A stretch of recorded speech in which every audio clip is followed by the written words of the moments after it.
વાગરા તાલુકાના કોઠિયાથી ભેળસમ જતા માર્ગ ઉપરથી ગૌવંશ ભરેલ ટેમ્પો સાથે એક આરોપીને વાગરા પોલીસે ઝડપી પાડ્યો છે. ટેમ્પો સહિત ₹7.31 લાખનો મુદ્દામાલ જપ્ત કર્યો હતો.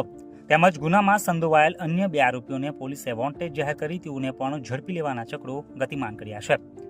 વાગરા પંથકમાં કાયદો અને વ્યવસ્થાની પરિસ્થિતિ સામાન્ય રહે તે માટે વાહન ચેકિંગ સહિતની કામગીરી કરવા માટે ઉચ્ચ પોલીસ અધિકારીઓની સૂચનાને આધારે વાગરા પોલીસ મથકના પોલીસ ઇન્સ્પેક્ટર SD ફુલટરિયા સ્ટાફના માણસો સાથે વિસ્તારમાં પેટ્રોલિંગમાં હાજર હતા.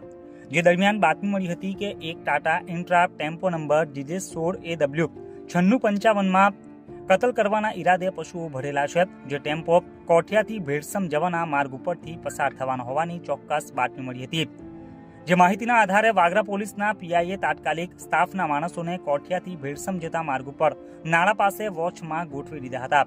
બાતમી મુજબનો ટેમ્પો આવતા જ પોલીસે તેને અટકાવી સાઈડમાં પાર્ક કરાવી તપાસ કરતા ટેમ્પોમાંથી એક સફેદ કલરની ગાય જેને ટૂંકા દોરડા વડે અતિ ક્રૂરતાપૂર્વક બાંધેલ જણાઈ આવી હતી.